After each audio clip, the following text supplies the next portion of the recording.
Análogo a un RC. ¿Se acuerdan que en RC calculamos la energía de un capacitor? Y esa energía en el capacitor está en función del campo eléctrico. Entonces, para este circuito RC, ya habíamos trabajado esto y decíamos, la energía acumulada en el capacitor dependía del medio, de la capacitancia y el voltaje en el capacitor. Un medio es de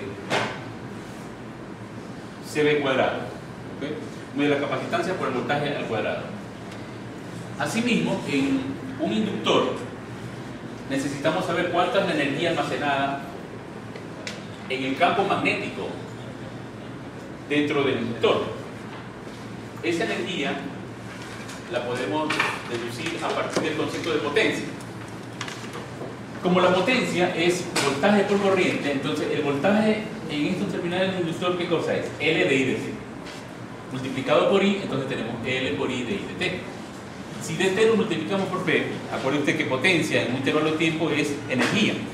Entonces P por T es energía. Entonces tenemos en ese dt un diferencial de energía. Entonces tenemos que integrar L I de I para obtener la energía total. Entonces cuando tenemos la integración, obtenemos la energía total, L sacamos porque es constante, e integramos I de I desde 0 hasta la corriente máxima que pueda llegar a atravesar por ese inductor. Porque es que esta corriente, como yo les resalté hace unos minutos, no es constante. Y no es constante ¿por qué? Porque el origen está que de la primera ley de Kirchhoff, que no es otra cosa que una especie de conservación de energía, nos damos cuenta que esta ecuación diferencial nos indica que la solución de esto es una función que no es justamente lineal, sino una función exponencial que puede ser creciente o decreciente. Entonces, como un capacitor a t igual 0, ¿cómo se comportaba? ¿Recuerdan ustedes? ¿Como un corto o como un circuito abierto? Como un cortocircuito. ¿Sí? Porque, anotarlo si no lo recuerdan, un capacitor frente a una fuente de corriente directa tiene una propiedad de que no permite cambios bruscos de voltaje. Entonces, inmediatamente que se cierra el interruptor, no es que este voltaje va a llegar instantáneamente a sino que ese voltaje va a empezar a crecer. Esa es la curva de voltaje. Pero la corriente, ¿qué va a pasar con la corriente?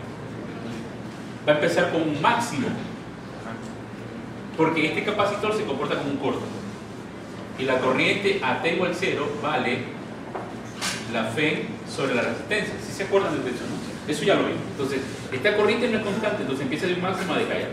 Entonces, una función que tiene la forma I sub 0 e a la menos t sobre tau. ¿Cuánto valía tau aquí? La constante R por Z. ¿Cuánto valía el voltaje aquí? B sub 0, 1 menos E a la menos T sobre tau. ¿Cuánto valía la carga? La carga máxima, 1 menos E sobre T sobre tau. Bueno, la curva de Q era similar a la de B, ¿no? ¿Qué pasaba a T infinito? Cuando mucho tiempo después de haber conectado ya la fuente. Circuito abierto. El capacitor se comporta como un circuito abierto, ¿verdad? De resistencia infinita. ¿Y qué sucedía ahí con la corriente? Cero. Entonces la corriente tiende a ser cero. Entonces no olvidar esto, para t igual 0 la corriente es máxima y para t infinito la corriente es cero. Se comporta como un corto y a un tiempo muy largo como un circuito abierto. Bueno, la analogía la aplicamos similarmente a este circuito de relé. Como un capacitor no permite cambios bruscos de voltaje, esto se comporta de forma distinta. Un inductor no permite cambios bruscos de corriente. Entonces, anotar, como un inductor no permite cambios bruscos de corriente, ¿cómo se comportará a t igual 0? Circuito abierto. Lo contrario, pues si esto es cortocircuito, acá será circuito abierto. sea, se vería T igual 0 como tener la fuente, la resistencia y esto abierto, ¿sí? Por lo tanto, ¿cuánto es la corriente por aquí? 0. Es decir, yo debo esperar que lo que ocurra con la corriente es opuesto a lo que ocurre con la corriente en el proceso de carga del capacitor. O sea, aquí empieza con el máximo, acá empieza con 0. T igual 0.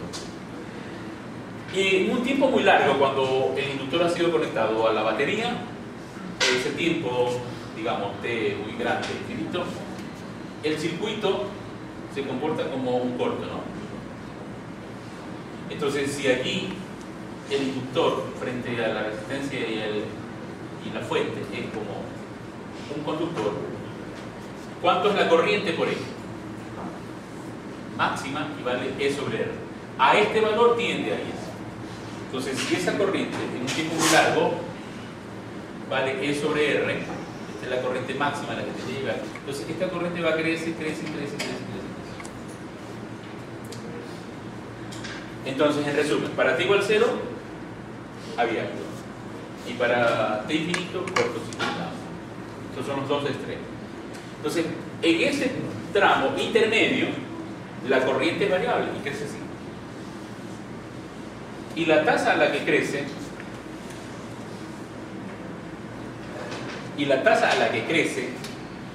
esto es I versus T, ¿cierto? Si usted interpreta geométricamente, ¿qué significado es de I a de T, la primera derivada? La pendiente. Entonces, aquí a T igual 0 tiene un valor de pendiente. Entonces, ¿cuánto valdrá a T igual 0? ¿Valdrá? No, porque tiene una pendiente, no vale 0.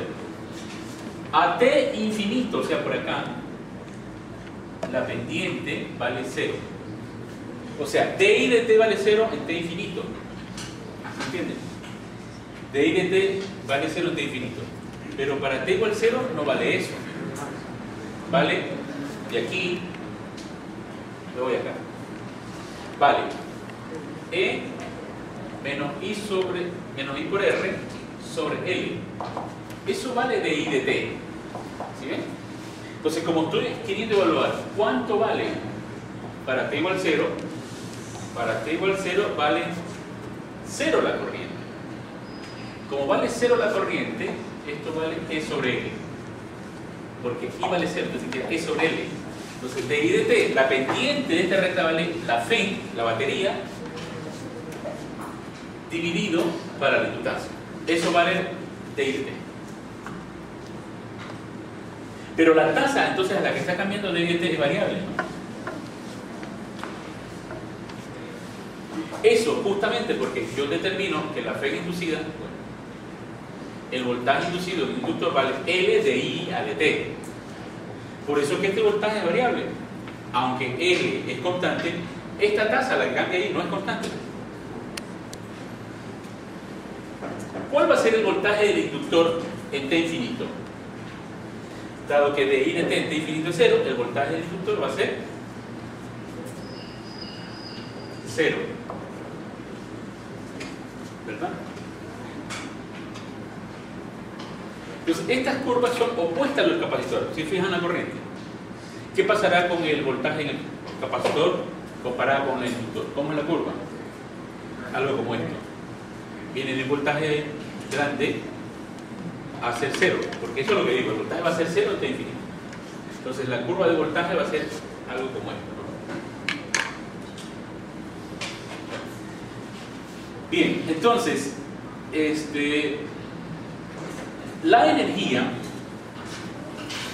que la estábamos viendo acá en la diapositiva, que la estábamos calculando aquí, integramos L I de I, ¿no es cierto? Esto nos quedaba un medio de LI cuadrado. Entonces, esto es análogo a lo que yo tenía en el capacitor, un medio de la capacitancia por el voltaje al cuadrado. Aquí tengo un medio de la inductancia por la corriente al cuadrado.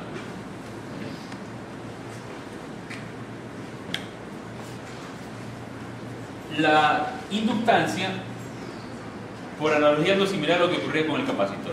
¿Cómo era un capacitor de placas paralelas? ¿Se acuerdan? En un capacitor de placas paralelas teníamos que era el medio, el área y la distancia. El área de la placa y la distancia. La inductancia, fíjense ustedes, depende del medio, que en este caso es la permeabilidad magnética, el área, obviamente el número de espiras que tenga al cuadrado, y 2πr, que corresponde entonces a la distancia media de un solenoide. Entonces L depende del medio, del área y de la geometría del solenoide.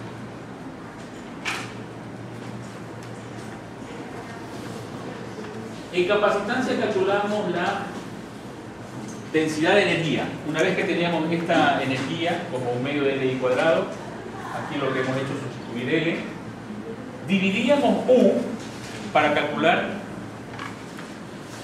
¿se acuerdan ustedes? La densidad de energía, que es U minúscula, U mayúscula para el volumen. Entonces, en el capacitor era un medio de la permitividad y del campo magnético, del campo eléctrico. En el inductor, la densidad de energía es, bueno, ahí está de arriba, no definido como la energía total para el volumen, 2πr por A. Haciendo los arreglos, introduciendo el campo magnético en una bobina, en un solenoide,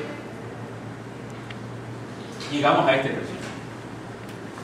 El campo magnético al cuadrado, el medio, o sea, un medio de B al cuadrado sobre mu, análogo a lo que tenía en un capacitor, un medio de épsilon por E, que era el campo al cuadrado.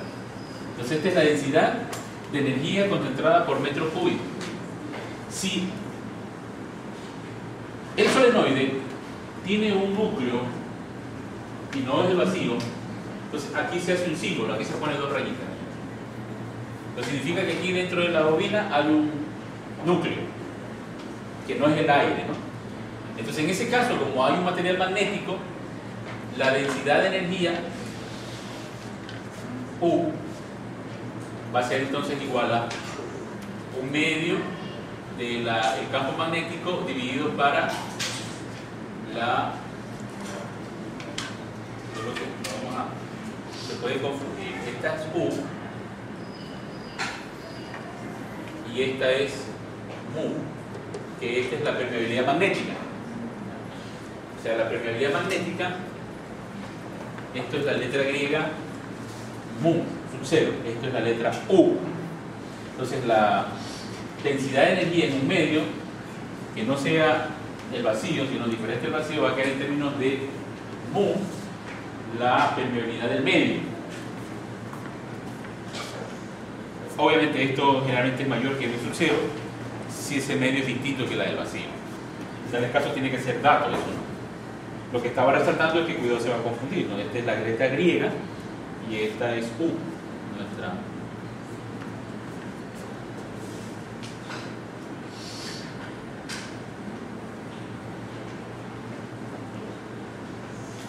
Bien.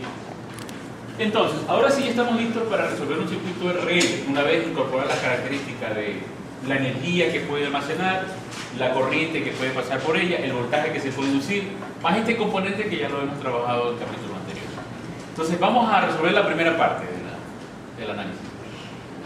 Cuando, análogo a un capacitor, fuente, resistencia, capacitancia, cerramos el interruptor, el capacitor se cargaba, si aquí estaba un capacitor. Y cuando se abría este interruptor,